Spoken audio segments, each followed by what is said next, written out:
Donc dans le chapitre 9, dans un mouvement dans un champ uniforme, toujours champ électrique, vitesse initiale nulle ou parallèle au champ, lorsque nous avons déterminé les équations horaires, nous pouvons appliquer ces équations horaires pour différents calculs. En particulier, on peut déterminer la vitesse de la particule lorsqu'elle atteint la borne positive située, donc l'anode, la plaque positive. Donc on calcule tout d'abord la durée du parcours, donc c'est la première chose à faire parce que l'on voit que V dépend de T et que T est une variable, donc entre les deux plaques, à partir de la distance parcourue. En effet, x de t est égal à d. Donc si l'on remplace dans x de t, on obtient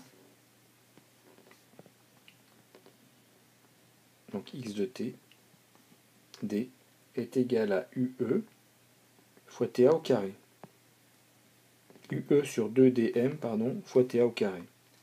Donc, on obtient ta carré est égal à 2d carré fois m sur ue. Donc nous avons obtenu une expression de ta carré. Donc dans l'expression de v, on a t multiplié par une constante et on n'a pas t carré. Donc le plus simple pour déterminer v serait dans un premier temps de déterminer v carré. Donc on remplace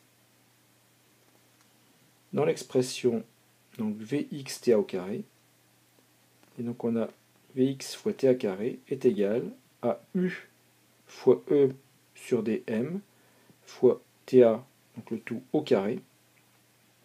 Donc si on remplace ta carré par son expression ici, si on remplace ta au carré, donc on obtient ceci. Donc déjà u carré fois e carré, donc qui correspondent à u fois e au carré, divisé par d carré fois m carré, ici, qui correspondent à ce qu'on a en dessous ici, au dénominateur, multiplié donc par ta carré, qui est ici, donc 2 d carré m sur ue. Alors maintenant, on se rend compte qu'on a pas mal de choses que l'on peut simplifier. Par exemple, les t carré, ici, m et m carré, e et e carré ici, u et u carré ici. Ça fait que finalement, on obtient